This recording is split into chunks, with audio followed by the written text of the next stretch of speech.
Avulegi la massa.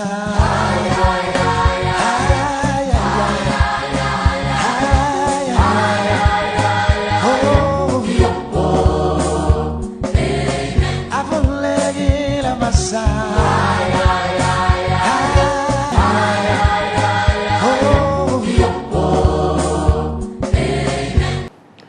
Mesdames et messieurs, bonsoir. Ravi de vous savoir encore là ce soir à l'occasion de cette autre édition de Tu dois comprendre. Avec ce même thème, il y a un temps pour tout. Il faut savoir discerner le temps favorable, le temps de Dieu. Nous parlons de David depuis que cette série a commencé. David qui était un homme exceptionnel. Exceptionnel parce qu'il a su attendre le temps de Dieu pour lui. Il n'a pas brûlé les étapes. Nous avons vu un certain nombre d'épreuves par lesquelles il est passé. Et la dernière fois, nous avons vu comment il s'est retrouvé dans une caverne. Quand on parle de caverne, c'est un grand trou, n'est-ce pas, dans un rocher ou en terre. Il ne fait pas bon vivre là-bas. Mais David est passé. Il n'était pas seul. Il y avait des gens qui l'ont suivi dans cette caverne. Mesdames et messieurs, qui peut être avec vous quand vous n'avez pas encore beaucoup d'argent, quand vous n'avez rien? Parce qu'il croit, n'est-ce pas, à la vision que vous portez. Il croit à vos idées. Vous êtes crédible à leurs yeux. Alors ils décident de se sacrifier en vous suivant. Vous savez, il y a très peu de personnes qui peuvent le faire. David a eu des gens qui ont cru en lui. Et c'est un des signes, n'est-ce pas, qui caractérise les hommes que Dieu a appelés. Les hommes qui ont la lecture du temps.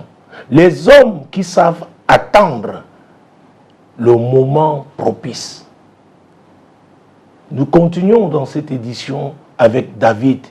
Et nous étions dans 1 Samuel et nous continuons toujours le chapitre 22, mais à partir du verset 9.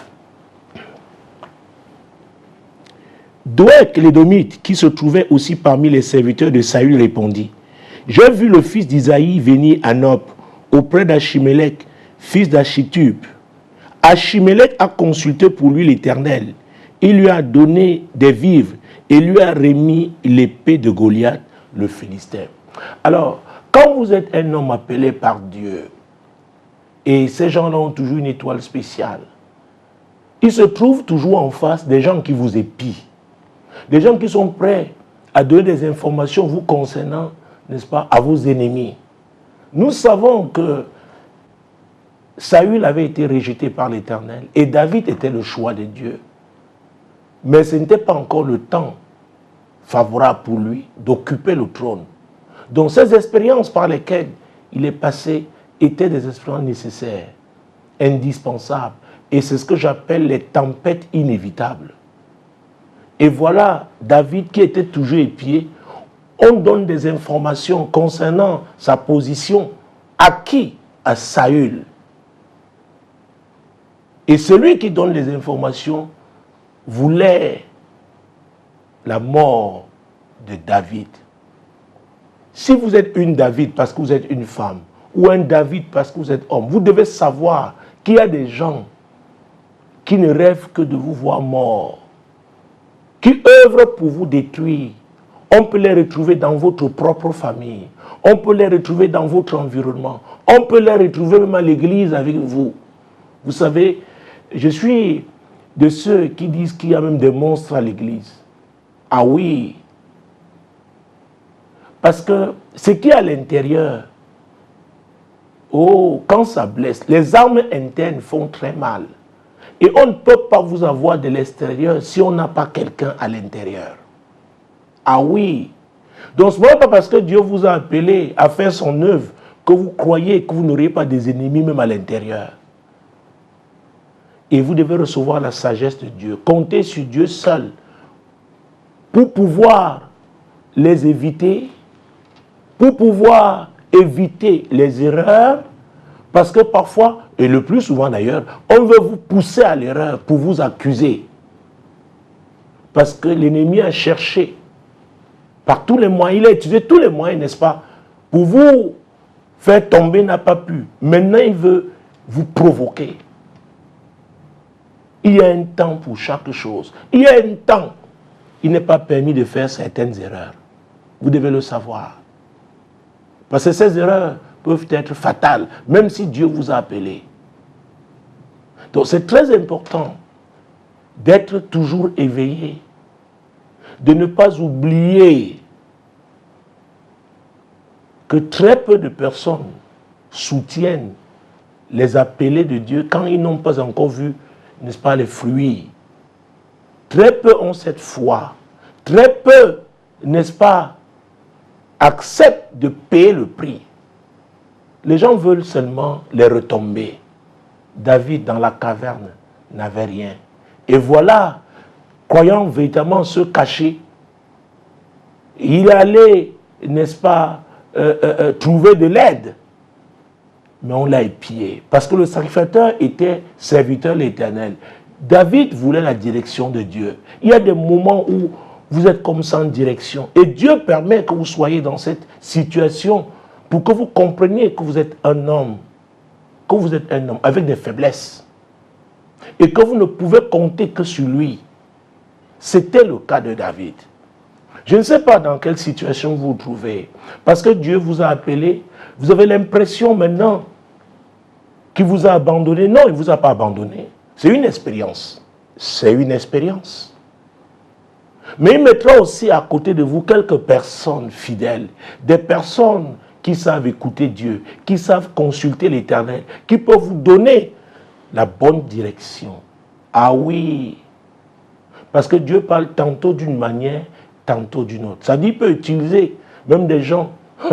Quand vous les regardez, vous les voyez, ils n'ont pas, n'est-ce pas, la carrure physique, n'est-ce pas, de ceux que Dieu peut utiliser. Mais ce sont les choix de Dieu. Vous devez reconnaître ces connexions divines. Continuons. Nous sommes toujours dans 1 Samuel chapitre 22. Nous venons de lire le verset 9. Lisons donc, 9 et 10, lisons le verset 11. Le roi envoya chercher Achimélec, fils d'Achitub, le sacrificateur et toute la maison de son père, les sacrificateurs qui étaient à Nob. Ils se rendirent tous vers le roi. Saül dit, écoute, fils d'Achitub. Notez qu'on continue d'appeler Saül le roi. Bien qu'il avait été rejeté par Dieu, parce qu'il occupait encore physiquement le trône, il était le roi. Et il faut faire très très attention. Ce n'est pas parce que Dieu vous a dit, c'est vous qui serez le prochain directeur général de telle société, le prochain président du conseil d'administration de tel autre, que vous devez croire que tout est gagné d'avance. Non. Il faut savoir attendre le temps de Dieu. Il y a encore des étapes. Il faut faire très très attention. Ah oui. Donc Saül avait toutes les armes. Ah oui, et c'est des armes de destruction. Et il va menacer donc le sacrificateur. Continuons.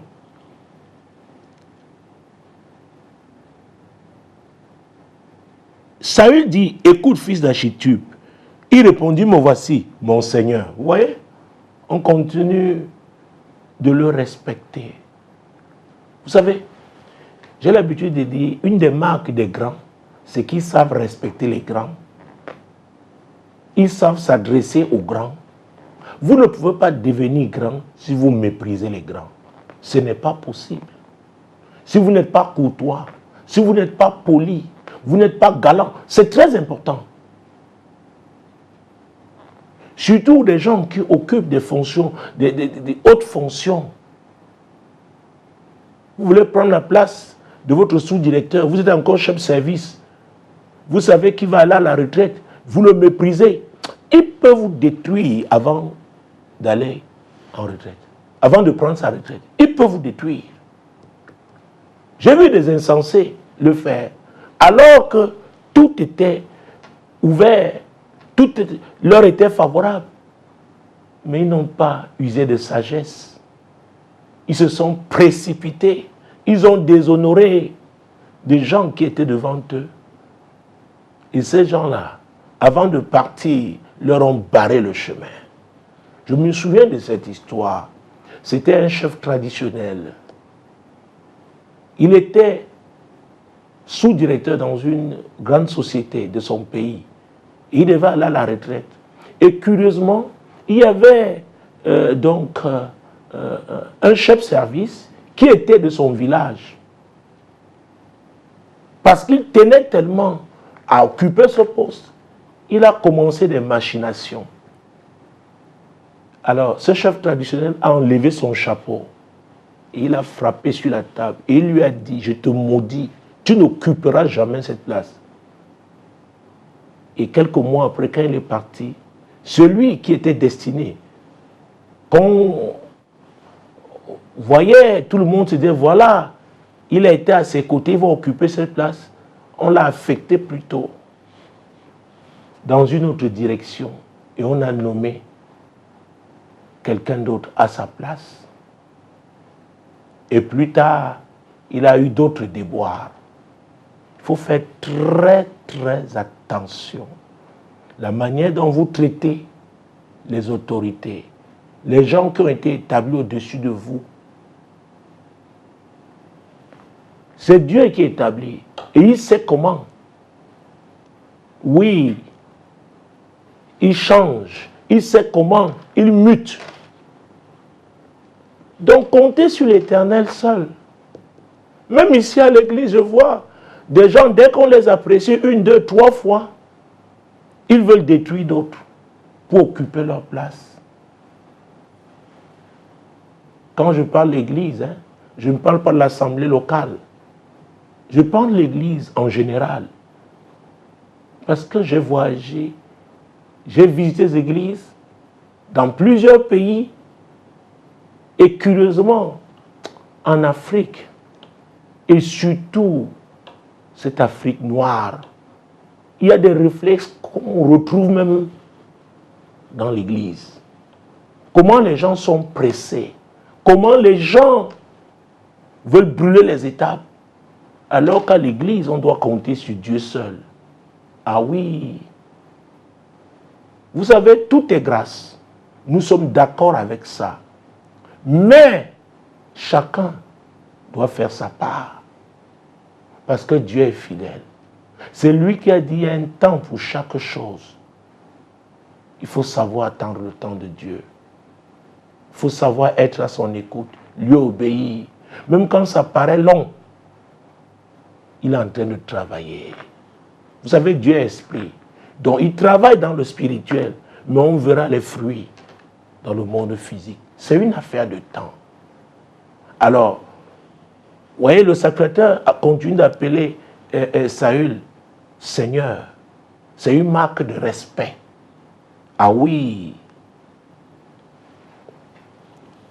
Saül lui dit, pourquoi avez-vous conspiré contre moi, toi et le fils d'Isaïe? Pourquoi lui as-tu donné du pain et une épée, et as-tu consulté Dieu pour lui, afin qu'il s'élèva contre moi et me dressa des embûches, comme il le fait aujourd'hui? Alors ça, c'est Saül qui le dit. Alors la réalité était que c'est Saül qui poursuivait, n'est-ce pas, David, pour le détruire. David n'a jamais voulu détruire Saül. Et la suite, n'est-ce pas, va nous montrer quelle était l'attitude de David, le comportement de David. Et je pense que cette attitude, n'est-ce pas, est même l'exemple de tous ceux qui aspirent à l'élévation.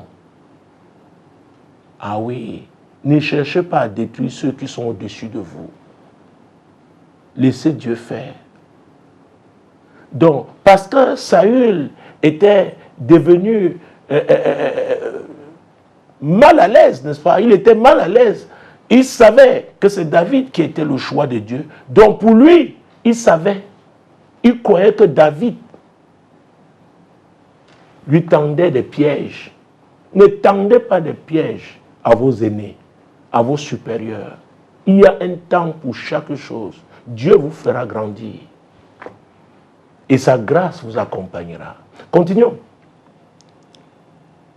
Achimélec répondit au roi, lequel d'entre tous tes serviteurs peut être comparé au fidèle David, gendre du roi, dévoué à ses ordres et honoré dans ta maison?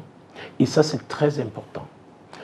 Le sacrificateur avait du respect pour Saül, mais ici, il parle maintenant en tant que ministre de Dieu. Et ce qu'il dit, c'est la vérité. Et c'est là où, quand la corruption entre l'Église, les ministres de Dieu ne peuvent plus dire la vérité. Pourquoi on les tient? Ce sacrificateur ne s'était pas souillé. Il n'était pas corrompu. Donc il pouvait dire la vérité. Il pouvait s'adresser tout en respectant, dire la vérité au roi tout en le respectant. Et c'est très important. La Bible déclare dans lui Daniel que ceux qui connaîtront leur Dieu agiront avec fermeté. Il lui a dit, Sa Majesté, David est fidèle et David me met ton gendre. Il n'y a rien de reprochable. Et je suis serviteur de l'Éternel, dont je ne suis pas partisan. J'ai un seul parti, le parti de la justice, le parti de la vérité. Mais David est un homme fidèle. Qu'est-ce qui se passe? Pourquoi, Sa Majesté, tu veux t'attaquer à la volonté de Dieu? Aucun homme ne saurait, renverser les plans de Dieu. C'est pourquoi quand vous avez la crainte de l'Éternel, vous laissez Dieu faire. Vous faites juste votre part. Continuons. Est-ce d'aujourd'hui que j'ai commencé à consulter Dieu pour lui? Oui. Le sacrificateur n'a pas dit non, non, non, non, je n'ai pas reçu David. Quand vous êtes un homme de Dieu, vous recevez tout le monde. Et vous devez dire la vérité à chacun. C'est très important. Il dit, ça ne date pas d'aujourd'hui. Considérant sa fidélité, sa loyauté, j'ai toujours consulté Dieu pour lui. Est-ce que vous cherchez à connaître la volonté de Dieu? Ou alors, vous voulez utiliser vos muscles, votre argent, vos relations pour atteindre cet objectif? C'est vrai, Dieu peut vous avoir dit que voilà où il vous amène. Ne brûlez pas les étapes. N'aidez pas Dieu. On n'aide pas Dieu. Loin de moi que le roi ne mette rien à la charge de son serviteur, ni de personne de la maison de mon père. Car ton serviteur ne connaît de tout ceci aucune chose, petite ou grande. Donc, Sa Majesté n'accuse personne. Je n'ai fait que mon travail d'homme de Dieu, de serviteur de l'Éternel. N'accuse personne de ma maison. Ne trouve aucun bouc émissaire.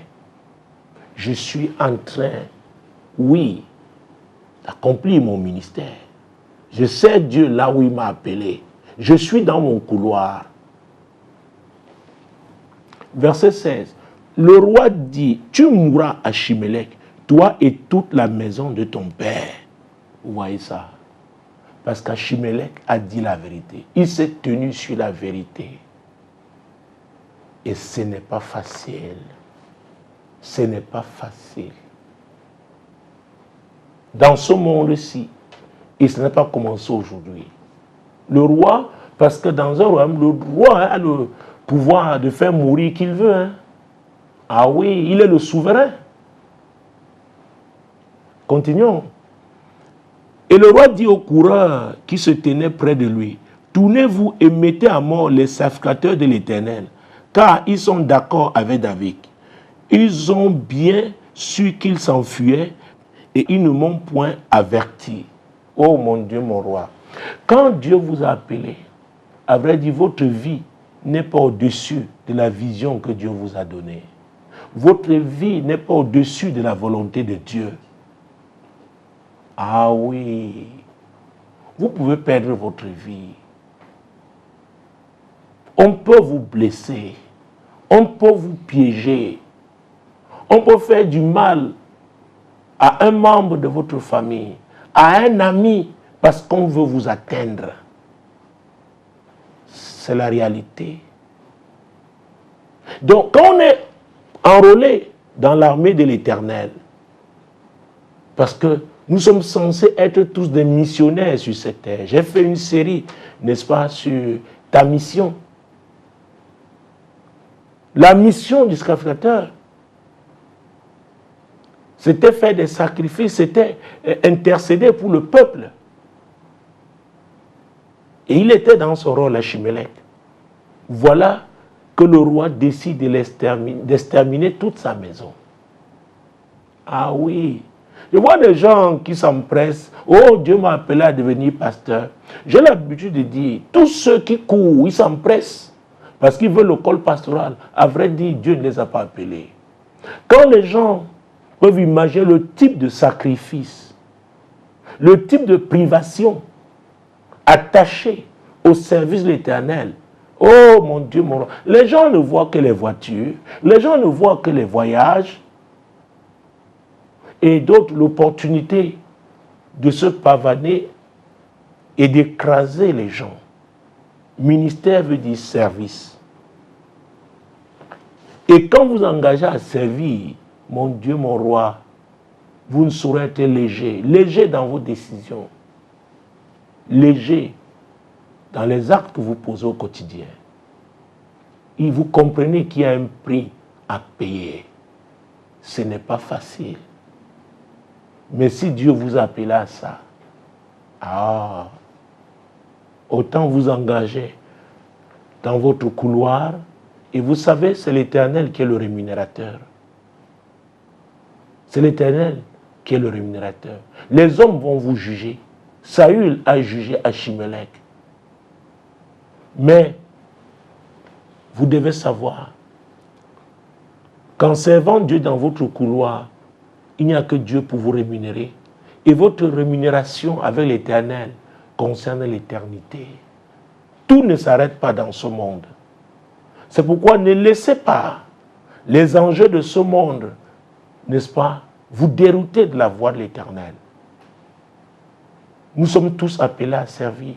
Il y en a qui servent comme médecins, comme infirmiers, comme magistrats, qui servent comme des conseillers municipaux. Chacun a son couloir. Il y en a qui servent comme des chefs de bloc dans des quartiers. Mais il faut servir l'Éternel. La Bible déclare que la justice élève une nation. La justice. La justice. Achimélec est resté sur la voie de la justice. Il dit, j'ai toujours consulté l'Éternel pour David. Même comme il n'est pas encore roi, mais Dieu avec lui. Je n'attends rien de lui. C'est Dieu que je sers. Maintenant, même si tu décides de faire périr toute ma maison, ça ne s'arrête pas dans ce monde. Je vis pour l'éternité. Ah oui, il y a un temps pour tout. Tout passe dans ce monde. Tout est éphémère. Mais il y a un temps où Dieu, n'est-ce pas, va rémunérer les justes. La Bible parle des morts en Christ qui vont ressusciter premièrement au son de la trompette. Ah oui, il y a un temps pour tout. Il y a un temps pour tout. C'est très important. Donc ne croyez pas que c'est tout de suite que vous allez récolter tous les fruits. Il y a un temps pour s'aimer, il y a un temps pour moissonner. Parfois même vous pouvez s'aimer et ce sont vos enfants qui vont moissonner physiquement. Mais il y a une moisson, n'est-ce pas, attachée au royaume de Dieu que personne, n'est-ce pas, ne peut perdre. Quiconque a été fidèle aura sa moisson. Dieu est fidèle.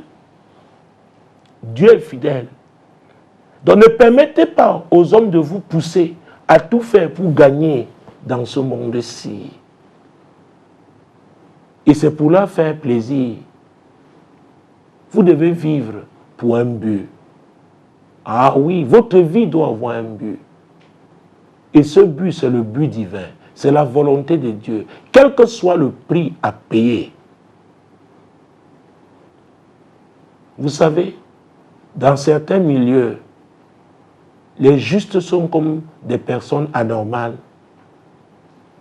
On les combat parce qu'ils ont choisi la voie de la justice, parce qu'ils ont choisi la voie de la vérité. Ils sont mis en minorité, acceptés d'appartenir à cette minorité. À cette minorité qui veut voir le royaume de Dieu avancer. À cette minorité qui veut marquer son passage. Ah oui, parce que quand vous servez Dieu avec fidélité, même si vous quittez ce monde, vous laissez vos marques. C'est très important. Donc il y a un temps pour tout. Il y a un temps pour la rémunération des justes. Un temps pour la rémunération des martyrs. Un temps pour la rémunération de ceux qui sont tenus pour la vérité. C'est très important. Voilà Achimelech. Est-ce que c'était juste? Mais il avait choisi de servir Dieu. Lisons ce dernier verset et comme cette édition tire déjà à sa fin, allons-y rapidement. Mais les serviteurs du roi ne voulurent pas avancer la main pour frapper les sacrificateurs de l'Éternel. C'est très très important.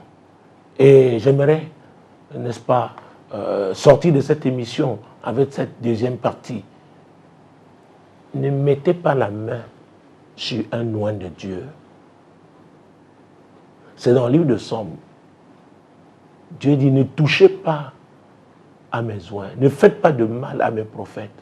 Quand Dieu parle de ses oints, ne croyez pas seulement qu'il s'agit des pasteurs, ceux qui ont le col pastoral, des évangélistes, des apôtres, des prophètes, des enseignants la parole de Dieu. Il s'agit de tous ceux, quiconque opère dans son couloir, là où Dieu l'a établi. Il faut une notion spécifique pour opérer dans chaque couloir.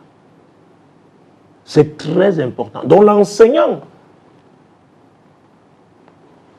que ce soit à l'école primaire, ou au collège, au lycée, ou à l'université, il sert Dieu dans sa filière. Le fermier sert Dieu dans sa filière. Il y a une notion pour ça. C'est pourquoi j'ai beaucoup de respect pour les hommes d'affaires. Vous savez, oh, ce n'est pas facile. Ce n'est pas facile. Investir et attendre, n'est-ce pas, un retour sur investissement, faire face aux charges, c'est une grâce particulière. C'est une grâce. Quand vous allez dans des hôpitaux, dans des services d'urgence, vous voyez le type de blessés, le type d'accidentés, vous voyez comment les médecins urgentistes et surtout les infirmiers, n'est-ce pas, quand ils font le point de suture, ce n'est pas évident. Il faut une grâce particulière. Oui, pour intervenir dans ce type de situation. Et cette grâce-là, cette onction-là vient de Dieu.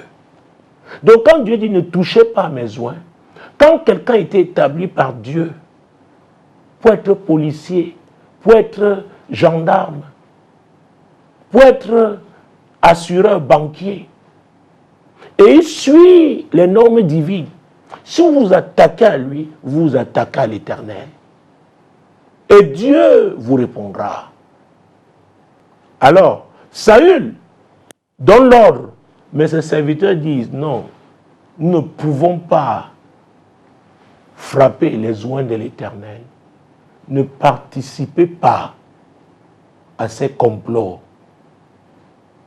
Ne croyez pas que Dieu est seulement à l'église, dans les quatre murs. Non, non, non, non. Dieu est partout.